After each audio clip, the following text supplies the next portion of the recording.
So my name is Nicole Newman. I run a local business called The Food Purveyor, and basically we're a hamper business and we sell products around the country and also in our store in Geelong. In January we were lucky enough to have a segment filmed on us for the David Koch Business Program.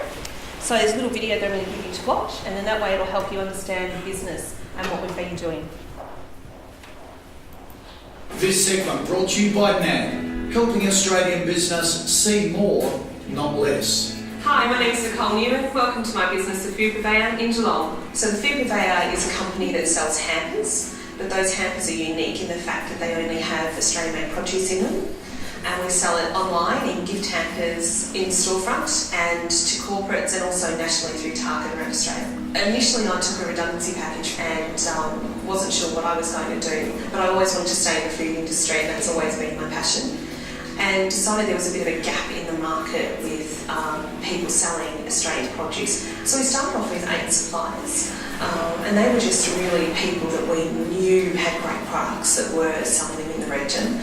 We now have just over 35 suppliers, and we source them by going to farmers markets or food providors and seeing what's happening there, just travelling around and trying different things, going on food trail maps. We love the fact that we're able to drive an economy out of small food producers that were always looked at as just a mum and dad business. So it's exciting, it's really exciting. We have grown fast. We've just been through our second Christmas with Target, and the first Christmas that we did with them, we did just on 1,000 hampers, and the second one we've done 11,500 hampers with them. Even scaling up to do that first 1,000 hampers was enormous, and we did that all in our front 2 lounge rooms at home, and then realised pretty quickly that we couldn't do that again. So we've been in our new facility since June of 2014. The way we got into Target was through networking and building relationships within our local community. We just worked with them, developing hampers that were specific for them. And it's a valuable process because the processes you work with them, you put in place for the rest of the business. If you've got an idea about starting a small business, do it, because not only are you building your own business, but the people you work with, you're building and investing in their businesses as well. We wouldn't have been able to grow without NAB support, and because it's had to be so fast and so quick. So my business maker is Michael, and he's part of the family. If we didn't have that support and be able to just pick up the phone with my crazy ideas and say to Michael, I've got this idea, what do you think? And he was just normally just silence, and he goes, okay, I'll work out how we're going to make that happen. As we started to grow and the volume started to grow, it became apparent that we needed support. So NAB now for us has been a total breakthrough because it means that we can be off-site and take orders, and it's such a simple tool to use rather than using an FPOS machine and being tied to that. It's something that we just use the app that's on the phone, plug the customer's credit card straight into the NAB Now facility, and it's literally a 30-second process. It's all done straight away. So they're happy, and I'm certainly happy because the money goes straight in. For more tips and stories, visit nab.com.au/more for business. It's just a blatant plug for NAB, isn't it? Yeah. Oh, did that work? No. Rob, what have I done again? Oh, look at that. I am on fire now. See, last session, I know what I'm doing. So, I say it's a blatant plug for NAB because NAB have been there every step of the way with me, and luckily enough they have, because otherwise we wouldn't have been able to grow as quickly as we have. So some background on me. I initially started doing nursing, worked out I didn't really like when people died pretty quickly. And then I worked in the media industry. I went back and I retrained and I studied marketing and tourism. And I worked in the tourism and media industry. I worked in football, not in Geelong, I worked in Melbourne. And I then trained as a chef and worked at Nestle, and I was there for over 15 years, and then took a redundancy package, as I said in the clip, and decided to start my own business. Yep. What's a redundancy package? It's when you get made, so it's like when a company downsizes, like Ford and Alcoa and all of those, and the jobs disappear, and they give you a package of money. And if you've been there a long time, you get a little bit. If you've been there a really long time, you get lots. And if you've been there a short time, you get even smaller amounts. So I took that money and I started the business because I decided that I didn't want to go back into the corporate world.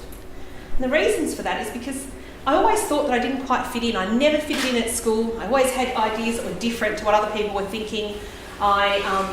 Even in the corporate world, I would think through a process of how to develop ideas and concepts, and other people would think through them differently to me. So I thought, you know what, I've got these life skills now, I want to start my own business.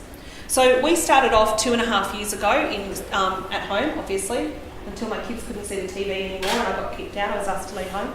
And I've now got a warehouse in South Geelong, right near Little Creatures, so it's a nice little location. So we basically take Australian-made produce from small producers and pack them into hampers. It's not really revolutionary, is it? It's just that no one else was doing it. 95% of the industry is about imported products into hampers, and we don't want to do that. We want to use small producers, which means small manufacturing, local people working in them, so we wanted to reinvest back into our local economy, basically, and create, a new business, create new food manufacturing in our region. So not a massive idea, it's just a small idea. And we've grown quick, we've grown fast. First year we did 50 hampers, second year we did 5,000, last year we did 15,000. So that little tiny idea wasn't so off, it wasn't a bad idea in the first place. So when we talked before about customers and we talked about who wants that product and why they want it and understanding who wants that idea that you've got. So for us, our customers or our route to market, we've got a number of different ways we get to market to sell these products. Online, we've got our own online store, Facebook, Instagram, Twitter. Who doesn't do social media? We do it all the time. We blog, we do everything. Retail shop, we've got a little tiny shop in South Geelong. At Christmas last year we had queues out the door of people wanting to try our local products, which was amazing. Restaurants, guest houses, retail outlets. Our biggest selling line next to our hampers is our chocolate coated pretzels. We've become well known for them. They're amazing. They're made for us in Geelong, and we sell them in Melbourne. We sell them all around the coast down here as well. We sell on a third-party website, so an online third party that takes products from everywhere and sells them. We sell on Hard to Find. We sell on the Age website. They've got an online shop. We sell on the Sydney Morning Herald website. We sell just today at my nationally. Had my own entrepreneurial moment today. Woohoo! So we are going to be in Maya this Christmas around the country. We're a bit excited about that. And also in Target nationally as well. So it's very exciting. And it's exciting for us, but the impact that we have on the small businesses that we work with means that we create jobs. Not only for us, but for all of these small businesses in regional locations. Hello. Suppliers. We have 40 suppliers. We started with 5 to 7. We now have over 40. And we source them from all over the region. We've got a couple from Melbourne now as well, a couple interstate, but they also have to be small producers making by hand using quality ingredients. It's very simple, you would think, and it is. It's very simple, but they're products that you can't find in supermarkets, and that's the difference.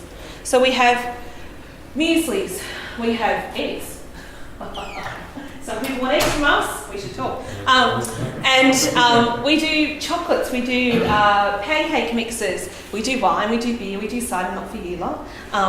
And we do jams and chutneys and relishes and even more chocolates and spice mixes.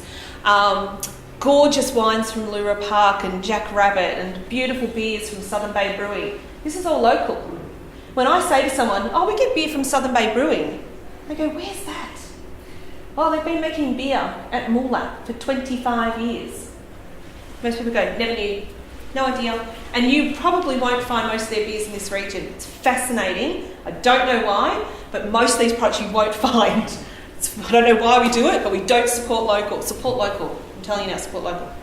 I'll come back in one sec. Challenges. Sorry, if you want to go. Sorry.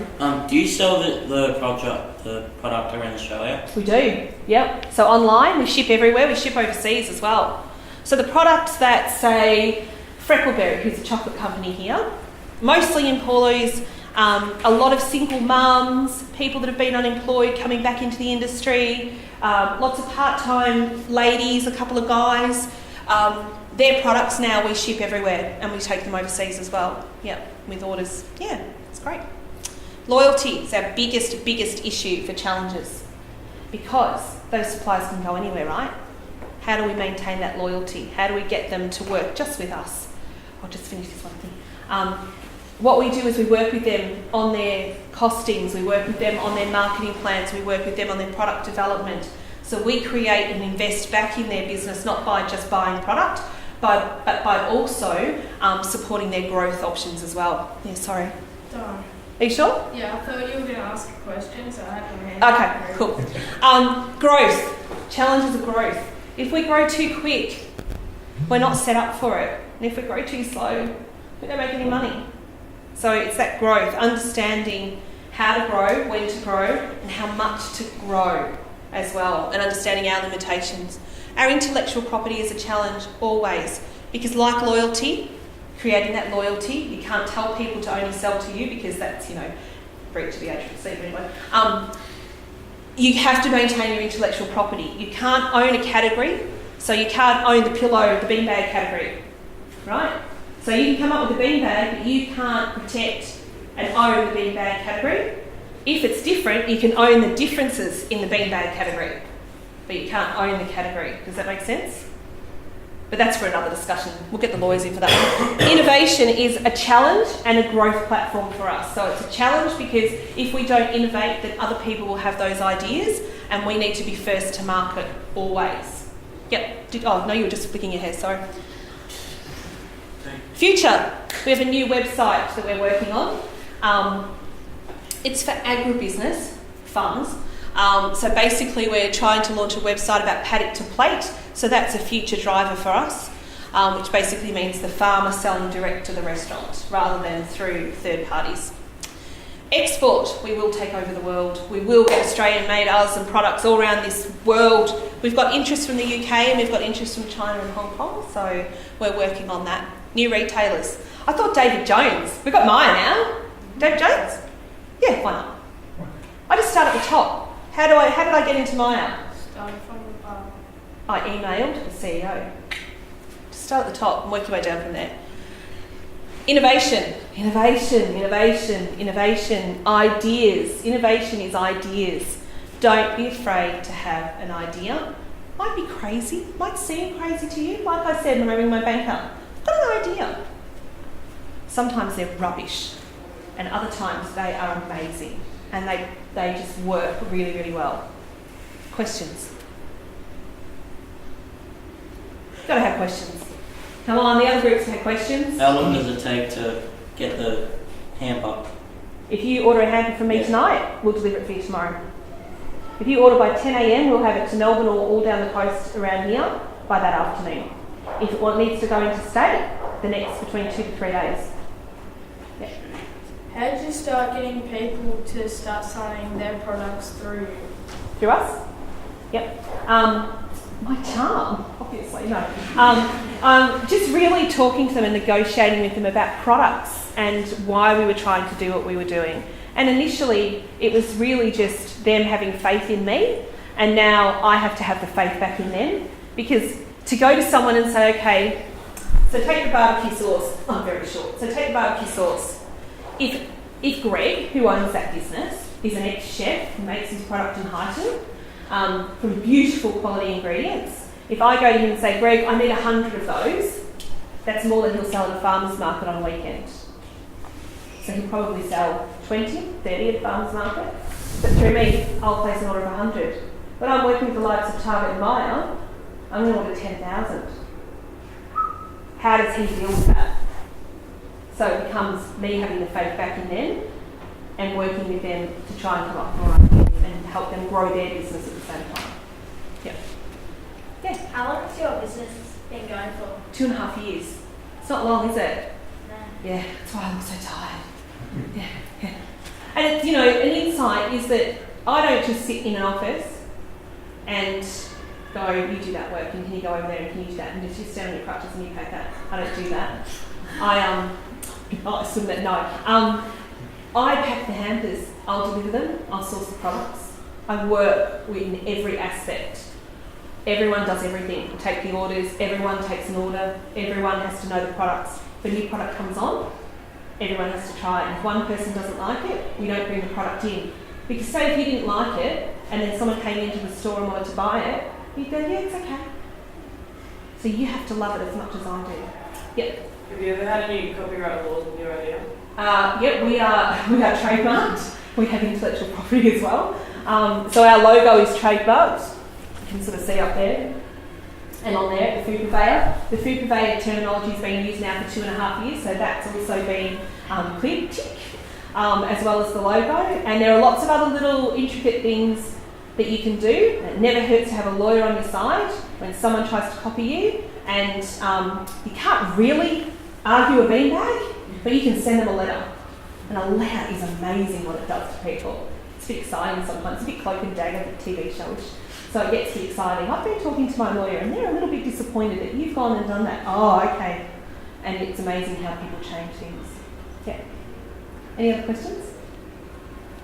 So before you signed a contract or whatever to start selling new stuff through markets, Yes. did you have to talk to each and every company that goes through you to see whether they'd be able to put up with making the products and stuff? Correct. It's really important. Good question. You have to understand the capacity of all of your suppliers. And the only way you do that is to sit in the olive oil producer and know how many olives they're going to get off their tree and watch them press the olives to watch the olive oil come out and understand what capacity they have before you make a fool of yourself and go to someone like Maya and say, yeah, we can do that volume.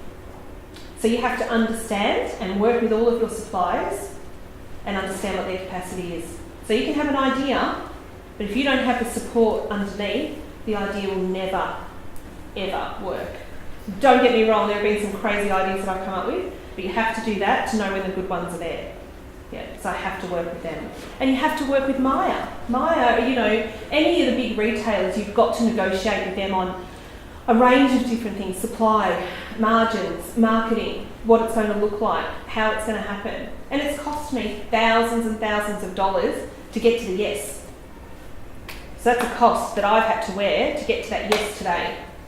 And now we have to make it. And then we're going to make it, and then we won't get payment until probably December. So it's a risk that I have to wear, but I'm prepared to wear that. Yeah. So it's a lot of work. Any other questions? Come on, girls. Come on. I've got to have one question. Am I on Facebook? Yes. Am I on Instagram? Yes. Am I on Twitter? Yes. Do I tweet all the time? No, not that often. But I am on Instagram and I do blog. If you want to stay connect with us on social media. You may not be interested in working with me at the moment, but if you want to ring me at any stage, pick up a card today, talk to me. I'm open anytime for, whatever you might want to do. And don't be afraid to think about ideas about doing other jobs, because there are always so many jobs out there. Always new ideas that you can come up with.